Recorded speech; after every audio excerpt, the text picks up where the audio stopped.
मैं कल की उपत्यका और नर्मदा की इस स्थान देवता, दोनों स्थान देवता और उनके साथ आप सभी प्रत्यक्ष और जीवंत स्थान देवता, उनके प्रतिरूप आप सभी को मेरा सादर प्रणाम है। आप सभी का वंदना करते हैं। राकेश तिवारी जी ने मेरा काम थोड़ा आसान कर दिया है। मैं बस ये दो चीज़ें उसमें जोड़ देना चाहता हूँ कि राकेश तिवारी जी संगीत नाटक अकादमी के पुरस्कृत सम्मानित कलाकार हैं और ये रचना जो आपने सुनी वो काव्य भी उन्हीं का लिखा हुआ है, संगीतबद्ध भी उन्हीं ने किया है और ढेर सारी उनकी रचनाएं हैं, ऐसा काव्य है उनका। और मुझे दो चीज़ें एक साथ कहनी है, एक तो कीनोट और दूसरा मुझे जो अपनी बात कहनी है वो भी वीर नारायण सिंह पर है। तो जब ये दोनों बातें आई तो मैंने प्रयास किया कि उन दोनों को किस तरह से समन्वित किया जाए कि वो कीनोट भी हो। अक्सर कीनोट होता है वो बहुत सैद्धांतिक होता है और मुझे जो अवसर आप लोगों ने प्रदान किया उससे मुझे एक प्राथमिक रूप से तो ये लगा कि दोनों को एक साथ समन्वय करना कैसे हो पाएगा, संभव हो पाएगा, लेकिन उसका एक आसान हल निकला कि क्यों ना मैं अपने कीनोट के जो सिद्धांत स्वरूप बिंदु हैं उनको अपनी जो प्रस्तुति है उसी को उदाहरण के रूप में मैं यहाँ प्रस्तुत करूँ। और ये भी मैं भी कहना चाहूँगा कि वो कोई बहुत एक इतिहास के विशेषज्ञ की दृष्टि से नहीं, एक सामान्य पाठक या जागरूक व्यक्ति की दृष्टि से हम कैसे इतिहास को देखें या देखने का प्रयास करें, उसके ढंग से रहने अपनी बात कहने की कोशिश की है। Next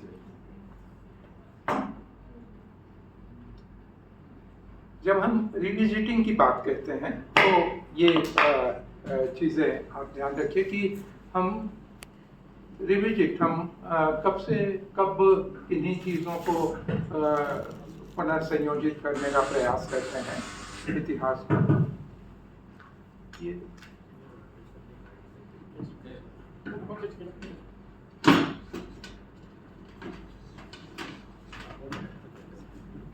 hello.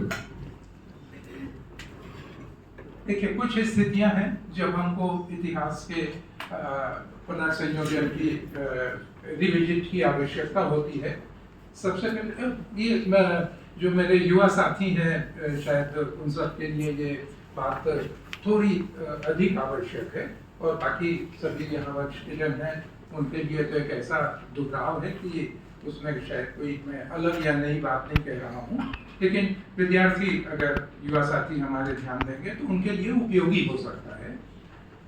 जब कोई नए तथ्य आते हैं, कोई सूचना आती है, जानकारी आती है तो उसका समावेश हमको अपने शोध में, इतिहास के पुनर्लेखन में, रिविजिट करने में वो उपयोगी होता है। अक्सर होता यह है कि कोई बहुत संबंधित ऐसे तथ्य होते हैं जिनकी उपेक्षा की गई होती है, जैसा सर अभी कह रहे थे कि वो चाहे वो दृष्टिकोण के कारण हो, चाहे हमारा ध्यान नहीं गया हो, वो परिपार्श के तथ्य होते हैं जिनको यूं माना जाता है कि वो बहुत महत्वपूर्ण नहीं है, लेकिन वो महत्वपूर्ण होते हैं, नजरअंदाज होते रहते हैं। ऐसे तथ्यों को शामिल करने की बात। तीसरी चीज होती है विसंगतियां, जो कॉन्ट्रडिक्शन होता है। इतिहास के बहुत सारे तथ्यों के कॉन्ट्रडिक्शन हमको पकड़ में आते हैं, विसंगतियां पकड़ में आती हैं। वहां से हमको इतिहास पर पुनर्दृष्टि, रिविजिट करने की आवश्यकता होती है। और जब आप अलग अलग स्रोतों को देखें तो ये विसंगतियां बहुत सहज रूप से आपके सामने आती हैं। मैं प्रयास करूंगा कि इन सब सारी चीज़ों को अपनी जो प्रस्तुति है उसमें समावेश करूं उनका। जैसे ही संदर्भ, परिप्रेक्ष्य और दृष्टिकोण बदल जाते हैं, मैं फिर से सिंह साहब का धन्यवाद करूंगा यहाँ कि जो बात उन्होंने कही कि जैसे ही ये संदर्भ बदल गए हैं, परिप्रेक्ष्य बदल गए हैं, दृष्टिकोण बदल गया है, तो जो परिप्रेक्ष्य बदल जाता है तो कैसे उन्हीं चीज़ों को हमको रिविजिट करना आवश्यक हो जाता है। और फिर कई बार होता यह है कि हमको उसकी व्याख्या अलग करनी होती है। जो हमारे पास तथ्य हैं, सूचनाएं हैं, जानकारियां हैं, उनकी हम अंतर्दृष्टि से व्याख्या अलग करते हैं। तो ये रिविजिट होता है। हम जब ट्राइबल हिस्ट्री की बात करते हैं, उसके रिविजिट की बात करते हैं, हमको आप सभी इतिहास या सोशल साइंसेस के विद्यार्थी हैं, हमको जो सोर्सेज होते हैं, सोर्स मटेरियल की बात हम जब कभी भी किसी भी शोध में करते हैं, दस्तावेज बहुत महत्वपूर्ण होते हैं, खासकर जब हम ट्राइबल हिस्ट्री की बात कर रहे हैं। लेकिन लगभग उतने ही और कई बार उससे अधिक महत्वपूर्ण होते हैं, जिसकी पृष्ठभूमि राकेश तिवारी जी ने बताई, लोक साहित्य का सम्यक उपयोग। अगर हम जनजातीय लोक गाथाओं, लोक काव्य, दंत कथाओं का इस्तेमाल नहीं कर पा रहे हैं, तो आप मान के चलिए कि हम जनजातीय इतिहास के साथ न्याय नहीं कर पाएंगे। बहुत सारे ऐसे प्रसंग होते हैं जो यूं इतिहास में दर्ज होने लायक नहीं होते, या अगर किसी ने दर्ज नहीं किया तो छूट गए होते हैं, लेकिन वो लोक कथाओं में, मान्यताओं में, दंत कथाओं में जीवित होते हैं। उनका सम्यक उपयोग करना, उनका सावधानी पूर्वक इस्तेमाल करना बहुत आवश्यक होता है। फिर से ये बात आप लोगों के लिए विशेषकर है, मेरे युवा मित्रों, कि जब हम शोध करते होते हैं तो कभी भी आप ये ध्यान रखिए कि शोध में कोई चीज़ गलत या सही होती है या नहीं, लेकिन इसके पीछे मत पड़िए कि ये गलत है और ये सही है। यहाँ मैं एक बात आपको मेंशन करना चाहूँगा कि जजमेंटल होना अच्छा इसलिए नहीं होता, क्योंकि अगर आप लोगों ने कभी ध्यान दिया है, कभी मेरा एक बार ध्यान गया इस बात की ओर कि एक लोअर कोर्ट है, उसने एक जजमेंट दिया, हायर कोर्ट ने वो जजमेंट पलट दिया, और उसके बाद हाई कोर्ट ने उसे पलट दिया, सुप्रीम कोर्ट ने उसे पलट दिया। तो क्या पहला जजमेंट गलत था, दूसरा सही था, तीसरा फिर गलत था? गलत कौन था, सही कौन था? जुडिशरी में हमेशा ये कहा जाता है, किसी भी जजमेंट को, कोई भी जजमेंट गलत नहीं होता, वो जजमेंट अच्छा या बुरा होता है, बैड डिसीजन या गुड डिसीजन। और बैड डिसीजन वो होता है जिसमें तथ्यों का, जानकारियों का, गवाहियों का सम्यक उपयोग नहीं हुआ है, तटस्थ दृष्टि से उनका परीक्षण नहीं किया गया है। तो आप ये मान के चलिए कि अगर जिसको निर्णय लेने का, जिसको जिम्मेदारी है, जो स्वयं जज है, वो भी गलत या सही के बजाय, जजमेंटल होने के बजाय अच्छा या बुरा करता है, तो हम तो एक शोध करने वाले अध्येता हैं, पढ़ाई करने वाले विद्यार्थी हैं, तो हमको जजमेंटल होने से बचना चाहिए। हमको अच्छा या बुरा की ओर ध्यान देना चाहिए, और अच्छा या बुरा तभी होता है जब आप अधिकतम सूचनाओं को, संबंधित सूचनाओं को सम्यक उपयोग करें और उसको तटस्थ दृष्टि से उसका परीक्षण करें। अगली बात है देश, काल और पात्र की इतिहास या कहानी। चीज़ें हमेशा जब हम कुंडली बनती है तो कुंडली में हमेशा जातक का कहा जाता है कि जन्म कहाँ हुआ और किस क्षण में, किस मुहूर्त में पैदा हुआ। सारा इतिहास और सारी कहानी कही जाती है, किसी समय की बात है, एक देश में एक राजा, एक किसान होता था। Once upon a time long long ago there was a king. तो सारी कहानियाँ, सारा इतिहास शुरू होता है यहीं से कि देश कौन सा था, काल कौन सा था, पात्र कौन सा था। तो इन तीनों के साथ अब मैं आप सबसे अनुमति लेता हूँ विषय प्रवेश की, अपनी प्रस्तुति की, कि देश, काल और पात्र, देश, काल और पात्र। और आप ध्यान देंगे कि मैंने देश लिखा है सोना खान, पात्र है वीर नारायण सिंह और काल है 1857। ये अब यहाँ से मैं विषय प्रवेश कर रहा हूँ, आगे बढ़िए। इसका शीर्षक में मैंने कहा है क्रांति और भ्रांति। दरअसल गलत या सही फिर मैं कह रहा हूँ कि नहीं है, जो मेरी अपनी दुविधाएं थी वो दुविधाओं को मैंने यहाँ कहा है। इसके लिए मैंने समकालीन मूल दस्तावेजी स्रोत का उपयोग किया है, पार्श्ववर्ती जानकारियों को लिया है, स्थानीय और जमीनी स्थितियों को जहाँ तक हो सका मैंने सर्वेक्षण करने का प्रयास किया। परंपराएं और मान्यताएं क्या हैं वो मैंने देखने की कोशिश की, इतिहासकारों ने क्या कहा है, और अन्य जो जानकारियां हैं उन्हें आगे बढ़ी। अब देखिए फिर से 1909 में जो स्रोत है, गजेटियर आता है बिलासपुर जिले, रायपुर जिले का, और उसमें ये पहले बिलासपुर सोनाखान है वो बिलासपुर जिले में होता है, स्थानांतरित होता है रायपुर में, और वहाँ उस समय जमींदार नारायण सिंह कहा गया है, उनका ब्यौरा मिलता है। ये स्मिथ जो स्थानापन्न असिस्टेंट कमिश्नर हैं, वो अपने पत्र के आधार पर ये जो पूरी बात, जो कहानी राकेश तिवारी जी ने सुनाई, ये पूरा विवरण हमको मिलता है, ये रिकॉर्ड्स में है जहाँ से ये मिलता है। और स्मिथ ने ये पत्र रायपुर के डिप्टी कमिश्नर को, यूनियट को लिखा था। नेक्स्ट, उसी से ये सारी जानकारियाँ आती हैं।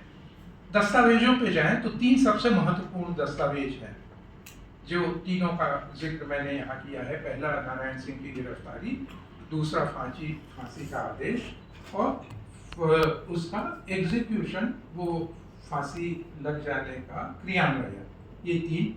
अब हमें ऐसे सारे अवसरों पर मूल दस्तावेज की ओर यथासंभव प्रयास करना चाहिए, तो इसके लिए मैं मूल दस्तावेज तक गया। ये तीनों मूल दस्तावेज हैं: गिरफ्तारी का आदेश, फांसी की सजा और एग्जीक्यूशन। तीसरे में कहा गया है कि फांसी लगा दी गई है और यह घटना निर्विघ्न संपन्न हो गई, किसी प्रकार का कोई असंतोष नहीं हुआ। ये उस दिन तक की बात है, लेकिन ये बात वहाँ तक नहीं रहती, आगे बढ़ती है। हम आगे आएंगे तो देखेंगे कि क्या होता है। नेक्स्ट, जो लेखक हैं, जहाँ से स्रोत जो जानकारियाँ मैंने ली हैं, शंभुदयाल गुरु जी हैं, मध्य प्रदेश के सबसे बड़े इतिहासकारों में, गजेटियर का बहुत बड़ा काम। हरि ठाकुर जी, छत्तीसगढ़ के इतिहासकार। डॉक्टर प्रभुलाल मिश्रा जी ने जो पुराना, जिसकी बात हम आपस में कोसली लोग करते हैं, मतलब संबलपुर, रायपुर, बिलासपुर के लोग, उस पर डॉक्टर प्रभुलाल मिश्रा जी का बहुत बड़ा काम है। डॉक्टर रमेंद्रनाथ मिश्र, सुनील मिश्र, आशीष सिंह, अश्विनी केशवानी, संगीता हिंदू वर्मा, इनका क्या काम है ये आगे आप देखिए। नेक्स्ट, ये सभी वो प्रकाशन हैं जिन प्रकाशनों की मैंने मदद ली है। हमेशा प्रयास कीजिए कि अपने सारे स्रोत आप पब्लिक कीजिए, कोई चीज़ छुपा के मत रखिए, वरना आप छुपा के रखते हैं तो वो कहीं ना कहीं वो प्लेगरिज्म है, कहीं ना कहीं आपके शोध की ईमानदारी पर सवालिया चिन्ह लगाता है। मेरे सारे स्रोत ये हैं। अब उसके बाद जो इन स्रोतों के कारण जहाँ मैं प्रश्नाकुल होता हूँ, उसकी बात हम आगे करते हैं। रायपुर जिला गजेटियर 1973 में स्वतंत्रता प्राप्ति के बाद जो गजेटियर शब्द है, वो आश्चर्यजनक बात है कि वो क्या कहता है। वो कहता है कि 19 दिसंबर को, 10 दिसंबर को फांसी लग चुकी है। वो कहता है कि 19 दिसंबर को जय स्तंभ चौक पर नारायण सिंह को लाया जाता है और ट्रुप्स और पब्लिक के प्रेजेंस में उनको blown away by the gun. ये गजेटियर कह रहा है। दूसरा फिर से वही गजेटियर पेज नंबर 571 पे दूसरी बात कह रहा है, जो लगभग मिलती जुलती बात है, कि पब्लिकली शॉट डेड। यहाँ से मेरी परेशानी शुरू होती है कि जब 1909 के गजेटियर में फांसी कही जा रही है, फांसी के आदेश की प्रतियां हैं, तो ये क्या हो रहा है।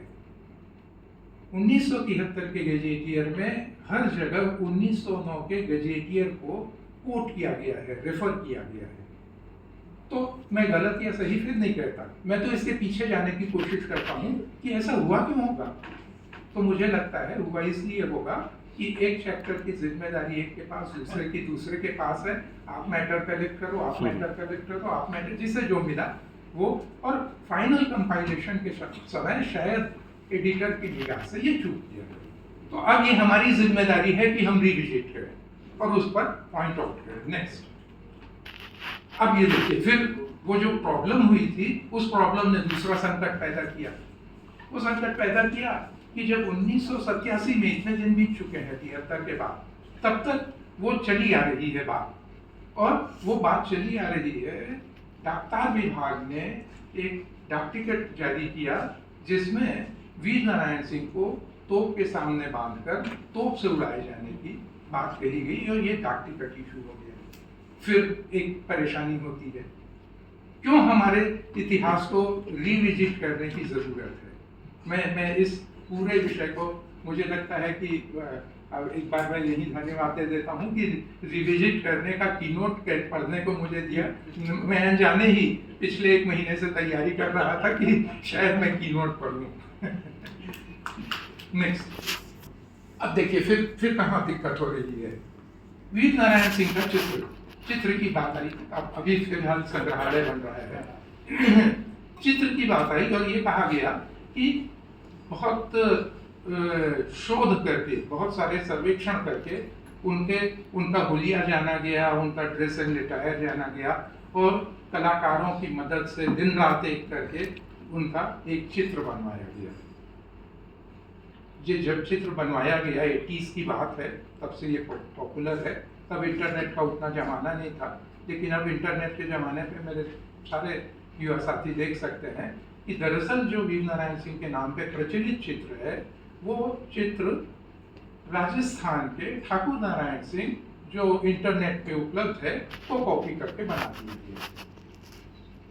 ये वीर नारायण सिंह का चित्र होना, ये मुझे लगता है कि बहुत उचित नहीं है। तो किया क्या जाए?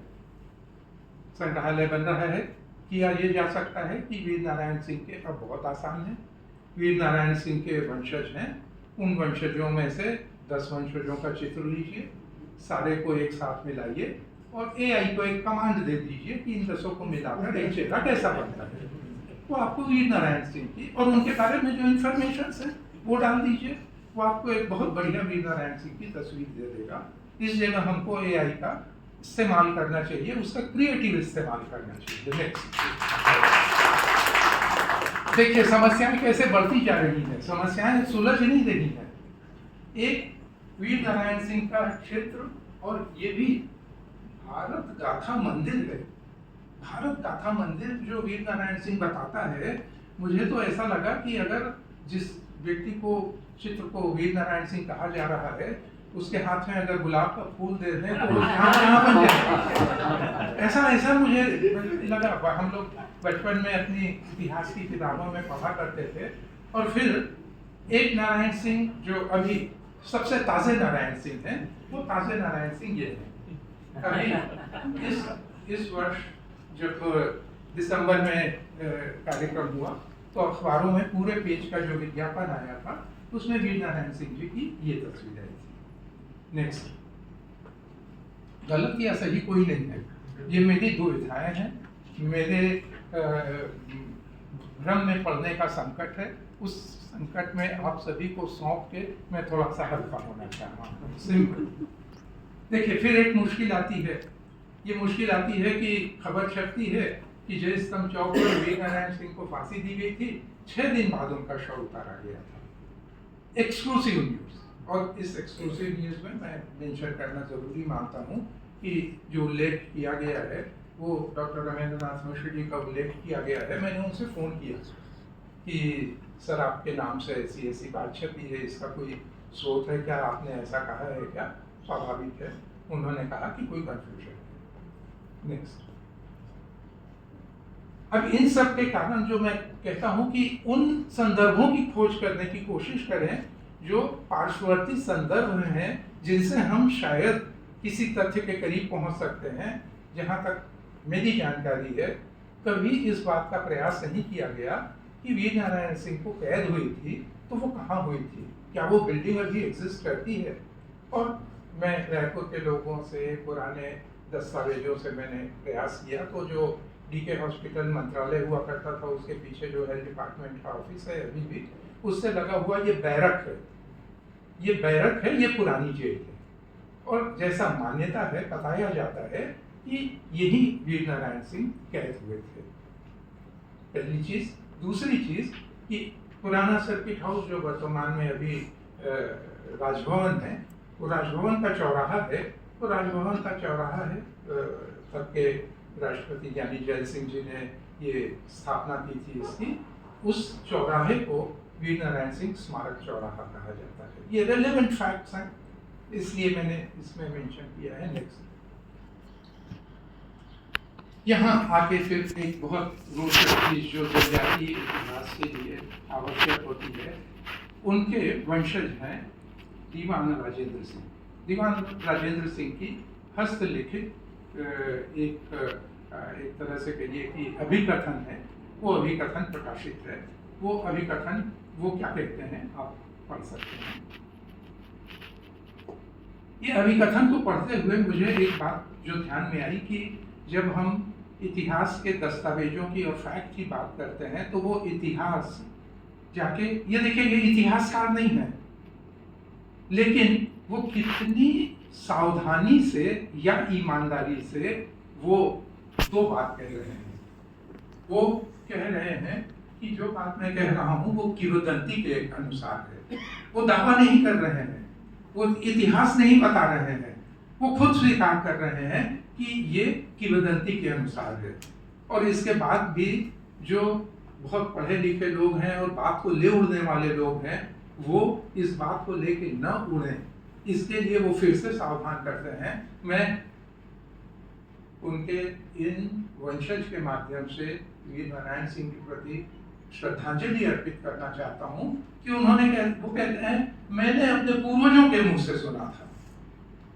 इज इट फैक्ट और नॉट, वो कोई चैलेंज नहीं कर रहे हैं। जो सुना था उनका, वो जो सुना है वो पक्की बात है, लेकिन ये है किंवदंती। और फिर से जो कहा गया है, इस बात को क्यों उनका परिवार ऐसा कह रहा है, और मुझे लगता है कि जो उनका परिवार कह रहा है दरअसल इतिहास का एक वो बहुत सुनहला पन्ना है जो उनका परिवार कह रहा है या मान रहा है। और अगर हम उसे देखें कि एक घटना को एक परिवार अपनी गौरव गाथा के रूप में, साहित्य के रूप में, काव्य के रूप में कैसे याद करता है, तो वो इसी तरह याद करता है। कहा जाता है कि अंतिम इच्छा के लिए जब उनसे पूछा गया तो उन्होंने, वो कैदी हैं, कैदी की वेशभूषा में रहे होंगे, उन्हें कहा, वो तो उन्होंने अपनी अंतिम इच्छा व्यक्त की कि मुझे राजकीय पोशाक, मुझे अपना पोशाक दिया जाए। वो कैदी के रूप में नहीं अपना प्राण त्याग करना चाह रहे हैं, अंतिम इच्छा है। राज पोशाक दिया जाता है, कहते हैं कि जिसमें मैं अपनी पूरी तस्वीर देख सकूं, ऐसा दर्पण दिया जाए। वो बताया जाता है, उनके दीवान राजेंद्र सिंह जी कहते हैं कि उन्होंने वो शीशा तोड़ दिया। पहले उन्होंने अपनी वो इमेज खुद क्रिएट की, हु एम आई, वीर नारायण सिंह वो कैदी नहीं है, वो गुनहगार नहीं है, वो तुम्हारा दास नहीं है। वो वीर नारायण सिंह है, वो सोना खान का जमींदार है, वो देश का एक सपूत है।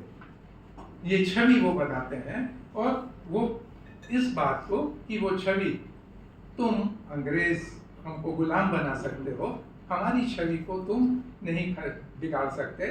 अपनी छवि को अगर मैं तोड़ूंगा तो मैं खुद तोड़ूंगा करके वो शीशा तोड़ देते हैं।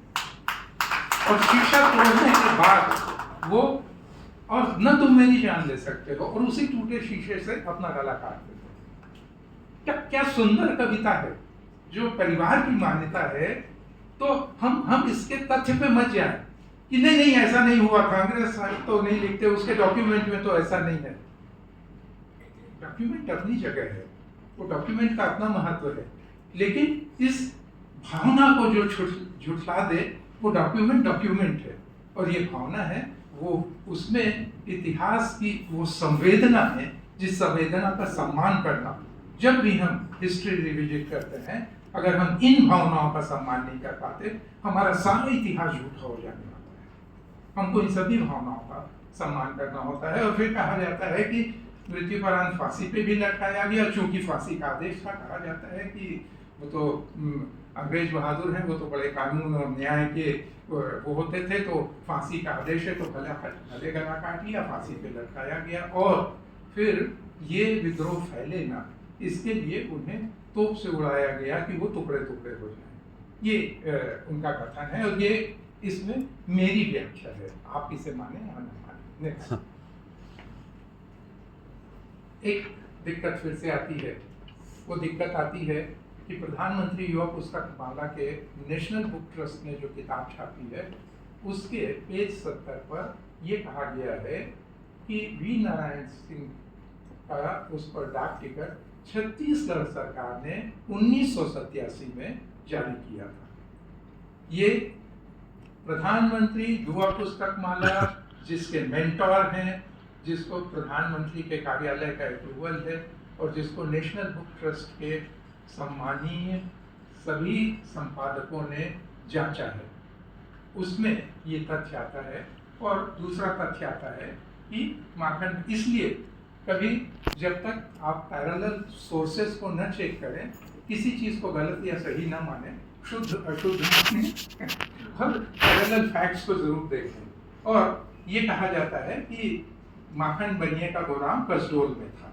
अन्य किसी स्रोत में कहीं नहीं मिलता कि माखन जिसका गोदाम लूटा गया, ढाबा या कोठी, वो किस गांव में था। ये जानकारी कभी नहीं मिलती। इसके लिए मुझे कुछ कहना नहीं है। आप सभी जानते हैं कि राज्य सरकारें डाक टिकट नहीं जारी करती हैं और छत्तीसगढ़ तो सन 2000 में बना, 1987 में प्रश्न ही नहीं उठता, लेकिन किताब में ये छपा है और छपा है तो मेंशन करना जरूरी है। नेक्स्ट।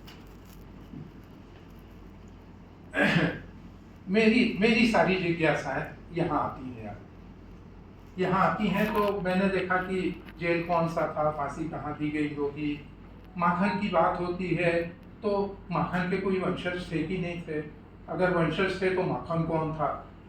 उसका कोठी या ढाबा लूटने की बात होती है तो कोठी या ढाबा कहाँ था। ये ऐसे उसके साथ के तथ्य हैं और उसके बहुत सारी बातें हैं। अभी मैं समय सीमा का ध्यान रखते हुए विस्तार में नहीं जाऊंगा। इसके बाद लंच के समय और औपचारिक रूप से अगर किसी को दिलचस्पी हो, मैं विस्तार से उस पर बात कर सकता हूँ, या आप कभी भी चाहें मैं उस पर कर सकता हूँ। तो ये मुझे हमेशा परेशानी की मेरी रही और तब मैंने देखा तो ये जानकारी मिली कि वो जो कोठी है वो उनके भाई गोपाल साव देखा करते थे। जब लूट हुई तब गोपाल साव थे। वो हसुआ बलौदाबाजार जिले में है वर्तमान में। ये एक तरफ शिवरी नारायण, दूसरी तरफ हसुआ, गिरौदपुरी हसुआ है। माखन जिन्हें खलनायक बना दिया गया, वो उन्होंने अच्छा किया, बुरा किया, सही किया, गलत किया, लेकिन माखन के साथ ये जानकारी जोड़े रखना बहुत आवश्यक है कि शिवरी नारायण का ये परिवार था जिस परिवार में मुझसे उनका कोई रिश्ता नहीं है। ऐसा नहीं है कि मैं उनका पक्ष ले रहा हूँ। जो तथ्य मिलते हैं वो तथ्य ये है कि वो प्रतिष्ठित समाजसेवी परिवार था और जिसने बहुत सारे लोक कल्याण के काम कराए हैं जो डॉक्यूमेंटेड हैं, रिकॉर्डेड हैं। नंबर 1।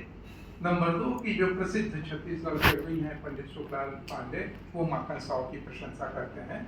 ठाकुर जगमोहन सिंह को अगर आप लोगों ने, हिंदी साहित्य के जो लोग होंगे वो बहुत अच्छी तरह से जानते हैं। हिंदी साहित्य के इतिहास में जो पहला फैंटेसी नॉवेल है श्यामा स्वप्न, ठाकुर जगमोहन सिंह ने लिखा था। तब शिवरी नारायण तहसील होती थी, वो तहसीलदार होते थे और उन्होंने वहीं रहते हुए श्याम स्वप्न की रचना की थी। उनका एक बहुत प्रसिद्ध काव्य है, वो काव्य है सज्जनाष्टक।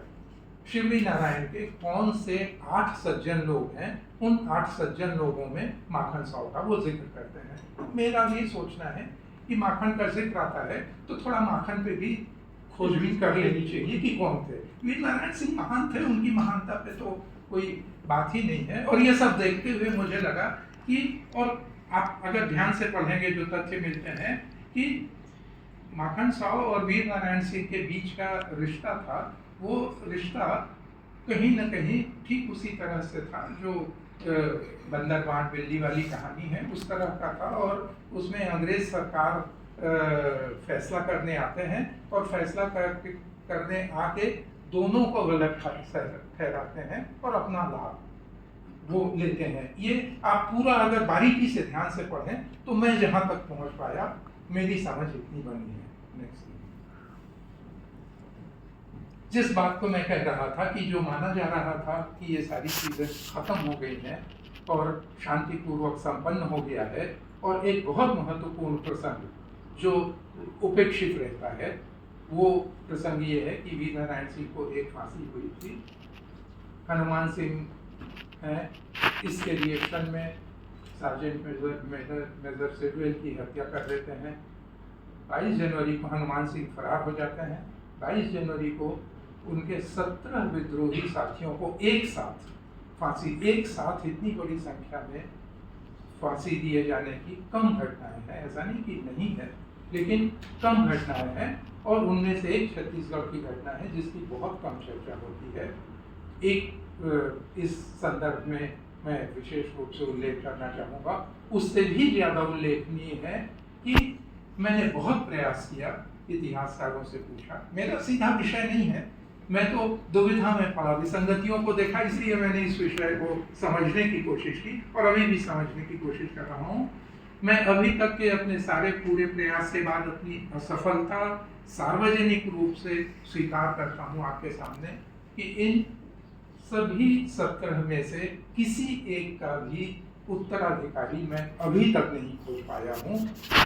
छत्तीसगढ़ में स्वतंत्रता संग्राम सेनानी उत्तराधिकार संघ है, सारे जगह स्वतंत्रता संग्राम सेनानियों के वंशज होने की सुविधाएं और लाभ लिए जाते हैं, लेकिन इन 17 के कोई नाम पता नहीं है।